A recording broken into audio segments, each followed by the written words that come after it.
Eh bien, salut tout le monde, c'est Nuit. Et aujourd'hui, je vais vous parler d'une expérience de laquelle je viens de sortir.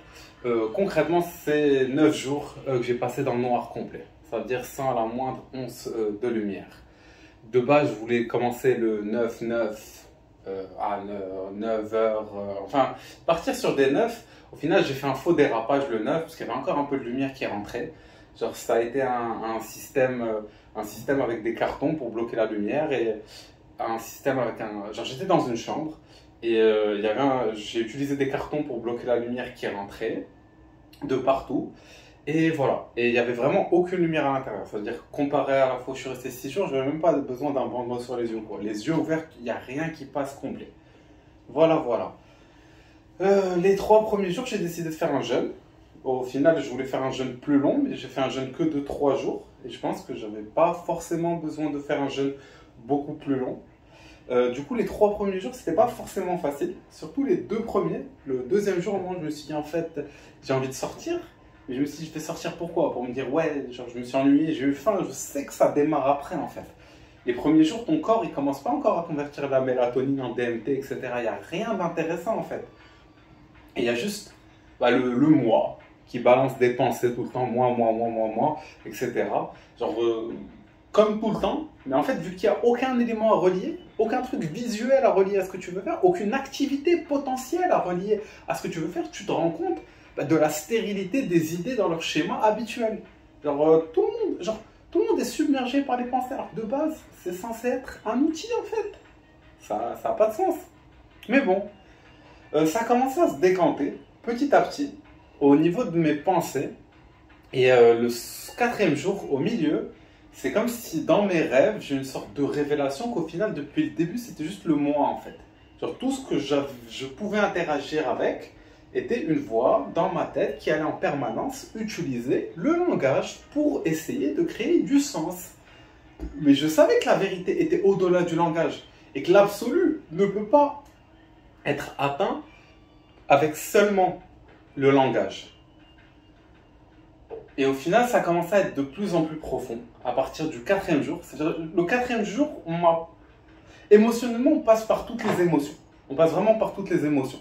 Ça veut dire, au début, on peut se douter, la faim, l'ennui, je sais pas, des trucs heavy. Je pense que tout le monde s'imagine ça en disant ouais, ouais, je peux pas le faire, je vais m'ennuyer, je vais avoir faim. Enfin, même le truc de faim, le jeûne, pour moi, c'était juste en plus dans l'expérience. Et ça a été une, pas une sorte de, c'est pas vraiment une sorte de révélation en fait, parce que c'est très progressif. Je dirais que c'est une expérience qu'on peut considérer de psychédélique, mais avec une montée infiniment lente en fait. Genre avant de ressentir quelque chose qui commence à peut-être être un minimum intense, ça peut prendre 3 4 jours. Ah, c'est quand que ça monte, dans 4 jours. Ah ouais, ben on attend, on fait quoi? On est dans le noir, posé. Bon, c'est pas forcément facile quand on le voit juste comme ça, mais je pense que c'est la beauté de l'expérience, le fait que ce soit pas forcément comme une substance qui va, au final, ça va juste être ton interaction avec la substance des fois, et qui va pas. Là, ça pousse en fait complètement à l'introspection, parce que même moi, je me disais, je savais que j'allais avoir toutes sortes d'émotions. Et je me disais, quelle que soit l'émotion qui vient, je vais l'accueillir en fait. Je vais l'accueillir et je vais la laisser passer à travers moi et je vais chercher encore plus loin ce qu'il y a derrière. Je ne vais pas perdre du temps à bloquer une émotion, à bloquer un truc. Si tu bloques une émotion, au final, c'est quoi derrière? C'est un trauma, c'est quelque chose qui t'est arrivé, c'est des pensées qui sont même pas à toi, et c'est une réaction.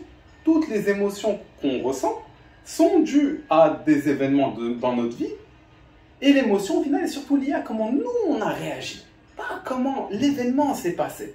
Alors qu'on va toujours vouloir accuser les événements, alors que c'est notre réaction qui va complètement définir l'évolution de ce monde, en fait.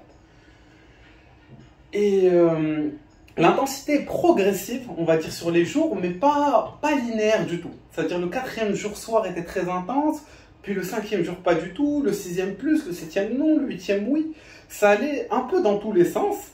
Et en soi, ça augmente énormément la sensibilité, dans le sens où vu qu'il n'y avait pas de psychotrope qui rentrait à l'intérieur de moi, bah, quand j'ai pris de la verveine, de la camomille et de la lavande, avec des petites figues, Genre, enfin, des figues dans le thé. Genre, je les ai pas mangées. J'ai bu ce truc, mais c'était une dinguerie, en fait. Genre, c'était hyper puissant. Alors que, de base, tu vas pas te dire, ah, une verveine, verveine. Genre, non, pas du tout. Du coup, voilà. Euh, les émotions passent par des émotions qui ont même pas de nom, en fait. Parce que, de base, tu vas reconnaître des émotions. Ah, je sais pas. Genre, on arrive à mettre des noms sur les émotions, mais c'est pourquoi au final, on sait pas forcément gérer les émotions et mettre un nom dessus. Est-ce que ça va nous aider à quoi? À l'apprivoiser Je sais pas forcément. Mais au bout d'un moment, quand on dépasse toutes les émotions qu'on connaît, sur lesquelles on peut mettre un nom, la tristesse, la colère, la rage, la joie, l'euphorie, je sais pas, genre, il y a une infinité de caractères qu'on a mis sur les émotions, et au bout d'un moment, tu vas dans des émotions qui ont plus de sens, en fait, que tu vas pouvoir relier que à des aspects très personnels de toi-même. Tu te dis, ah, je me sens comme ça quand il arrive ça, ça, ça. Mais dans la vie de tous les jours, il y a toujours un échappatoire. Il y a toujours un échappatoire. Tu vas pas te sentir bien, il y a toujours quelque chose à faire pour sortir de toi-même. Tu peux toujours fuir, en fait, dans la vie de tous les jours. Alors que dans cette situation, il n'y a nulle part où fuir. Et ce qui est surprenant, c'est que l'obscurité, je m'y faisais complètement. Jusqu'au 8e jour, à un moment, j'étais en train de méditer et j'ouvre les yeux et je me dis, mais il fait complètement noir. Mais je le savais, en fait, ça fait 8 jours qu'il fait complètement noir. Mais sur le moment, ça m'a surpris. C'était vraiment, ah ouais. Genre, je sais pas comment expliquer. Moi, j'ai vécu ça comme une très longue nuit. Parce que c'est vraiment, enfin, enfin, je dormais, je me réveillais, je dormais, je me réveillais, je mangeais, etc. Mais pour moi, c'était vraiment une très très longue nuit. Du coup, concrètement, genre, j'avais de l'eau. J'avais de l'eau à disposition infiniment, enfin voilà. Et je mangeais 1 à 2 repas par jour, bien, genre avec ce que je voulais faire rentrer en moi. Du coup, j'ai choisi des aliments qui allaient pouvoir équilibrer ce que j'avais fait avant. Je dirais, par exemple, j'avais fait un régime carnivore il y a 3 mois. Cette fois, je suis limite parti dans un truc complètement végétarien avec genre une pointe de poulet. Même le poulet, j'ai senti la puissance du truc, entre guillemets, genre l'impact que ça a. Et ouais, je faisais que danser. Parce qu'au final, j'essaie de trouver l'énergie dans le vide, à l'intérieur de moi. Pendant 3 jours, 72 heures sans manger. Et tu danses, cette énergie, tu ne peux pas la prendre du sucre, de la vitesse en fait. Ça peut pas être comme quelqu'un qui va prendre la caféine et d'un seul coup, wow, je suis café, man, et je commence à agir. Non, tu es obligé de puiser l'énergie à l'intérieur. Du coup, il faut vraiment commencer à chercher les choses d'où elles viennent. Et la plupart de ce que j'ai vécu ne peut pas être transféré en termes de mots. Est-ce que c'est une expérience que je conseille? Je dirais que c'est une expérience qu'il faudrait, pour moi, très bien préparer. Et pour moi, j'ai eu beaucoup d'expériences avant ça qui m'ont préparé. Du coup, si jamais vous êtes juste curieux de savoir ce que ça fait, bah, c'est juste 12 heures en fait dans l'obscurité. Et c'est 12 heures dans l'obscurité totale.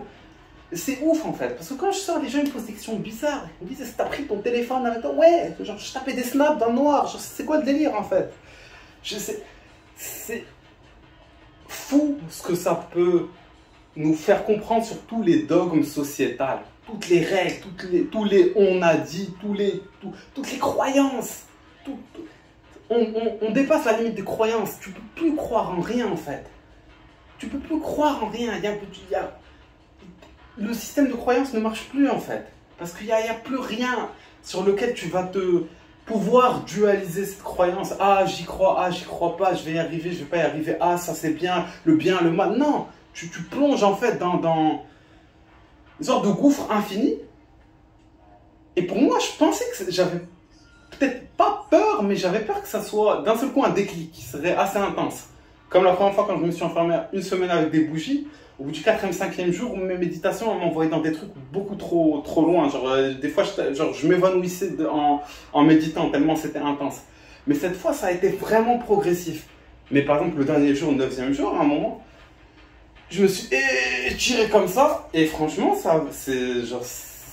pour moi, c'était la même sensation qu'une montée de 5 mai au DMT et au moment de la libération de l'explosion du truc. Après, je sais pas comment expliquer, c'est pas forcément je sais pas comment l'expliquer. C'est pas facile à expliquer. Je dirais que c'est une expérience qui reste assez progressive.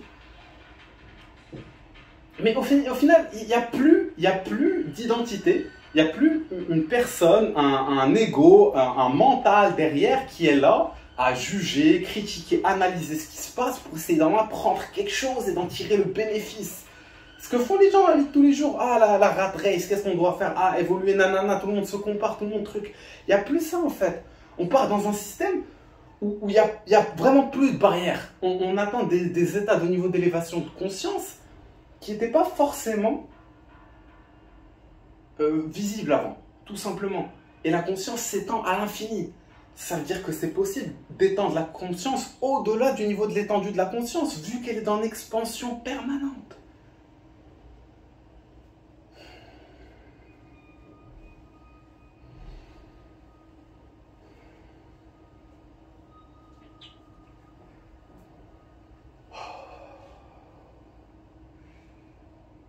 C'est pas forcément facile de tout décrire. Parce que, de base, le système de mémoire n'agit plus vraiment. C'est-à-dire que, inconsciemment, mon système mnésique essayait d'enregistrer des choses. Parce que je savais que je voulais partager cette expérience. Je savais que je voulais la partager. Mais vraiment, j'ai pris le choix personnellement que c'est au final la dernière expérience du même type que je partage. Parce que ça ne servirait à rien de partir dans des choses qui seraient peut-être trop intenses à partager, etc. Et qui, même moi, pour aller aussi loin, pour aller dans des choses aussi profondes, des secrets aussi cachés, je peux juste pas commencer à divulguer ça comme ça. Je ne sais pas forcément comment dire la chose d'une autre manière, je sais pas. Mais voilà, c'est très profond. Surtout les rêves deviennent très très très intenses et très très très farfelus. Enfin, ils ont en même temps beaucoup de sens et en même temps aucun sens.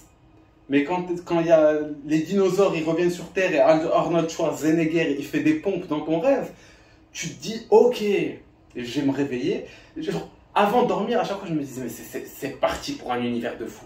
Je savais que j'allais avoir des rêves infinis, magnifiques et qui enfin prendraient leur sens. C'est pas, tu te réveilles et tac, ah, je pars dans la routine. Salut la routine.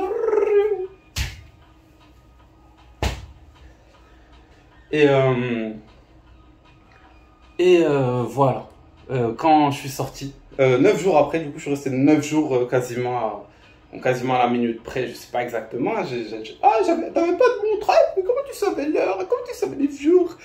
Et bon, j'ai gardé une bougie et je l'ai allumée et je l'ai posée derrière moi parce que la flamme était trop intense. Les 2 secondes où j'ai dû allumer pour mettre le briquet et le bout de la bougie ensemble pour ça, c'était une flamme de fou et j'ai mis la bougie derrière moi, j'ai ouvert les yeux, le monde il a commencé à faire... Je voyais ma main grandissait, rétrécissait, je voyais le sol, il faisait... C'était trop impressionnant. En plus je l'ai fait, j'étais face au miroir sur le moment, je vois ma tête qui fait... Comme ça, et ça a vraiment... Pas de sens, beaucoup de sens, je sais pas. Mais tous mes sens avaient pris la place de la vue dans le cerveau en fait. L'espace du cerveau qui n'était pas utilisé a été utilisé par les autres sens. Du coup, quand la lumière est venue, directement je suis parti sur le lit parce que c'était trop intense. Genre 10-15 minutes de visuel, genre t'as ça en plein trip, genre, sur 8 heures de trip, c'est hardcore quoi. Mais ouais, ça dure pas longtemps, 10-15 minutes avant que ça se réhabitue. J'avais vraiment l'impression que tous mes sens étaient reliés à la vue. C'est-à-dire que je pouvais toucher les couleurs, je pouvais goûter les couleurs, je pouvais entendre les couleurs. Ça y est, genre l'espace dans le cerveau qui était lié à la vue, il dit, ah en fait on ne voit plus, en fait ça n'existe pas, tu vois. Et voilà. Et voilà. Du coup après je suis sorti, j'ai mangé, j'ai fait un tour dehors, genre, et la première journée était vraiment très intense. Alors que j'ai rien fait, je suis resté chez moi, j'ai fait un tour dehors, j'ai mangé, mais tout est complètement nouveau. C'est-à-dire quand tu revois les choses, tu as vraiment l'impression d'arriver sur une autre planète en fait. C'est quoi ça? Bah on a les couleurs. Salut, on a les couleurs. Genre c'est impressionnant au début. Genre, quand je suis sorti, je n'ai jamais vu genre, mon quartier pareil. Genre, je regardais, il y avait les arbres, enfin, je sais pas. Vous voyez bien que quand j'essaie de transférer cette expérience, il y a énormément qui sort, mais pas forcément de manière très ordonnée, parce que c'est une expérience intense. Et je dirais, ça fait quoi, 48 heures que j'en suis sorti. Mais j'ai voulu faire la partager maintenant, que ce soit encore neuf, vu que la dernière fois que j'avais fait 6 jours, je l'avais partagé un peu plus tard. Et voilà, voilà, est-ce que j'ai vraiment d'autres choses à dire? Au final, c'est une expérience qui, au final, reste très personnelle. C'est une libération de l'âme qui ne regarde que soi, mais en même temps le monde entier, vu qu'on est tous reliés d'une certaine manière. Voilà. Du coup, je pense que j'ai à peu près tout dit. Si jamais quelqu'un se chauffe pour ce genre d'expérience, je dirais d'aller très doucement. Ça sert à rien de se presser. Je pense que 9 jours sans avoir fait plein de trucs avant, c'est-à-dire avoir passé genre, des années avant à commencer, je sais pas, à méditer devant une bougie, à regarder une bougie, à passer du temps dans l'obscurité, à de base essayer de chercher ce qu'il y a au fond de nous, ce qu'il y a, cette noirceur infinie. Parce que l'homme, il connaît l'univers, on sait qu'il y a d'autres galaxies, dans d'autres galaxies, dans d'autres galaxies, et ce qu'il y a à l'intérieur, personne ne sait en fait, tu vois. Et voilà, du coup, c'était mon expérience que je vous partage actuellement. Et qu'est-ce que je pourrais mettre? Allez, je vous mets ici quand j'ai fait une semaine avec des bougies, parce que je pense que c'est plus simple avec des bougies. Et ici, juste un truc qui a l'air hyper basique, mais c'est le souffle en fait. Parce que le souffle, c'est ce qu'on a de plus important. Et puis, hasta la vista!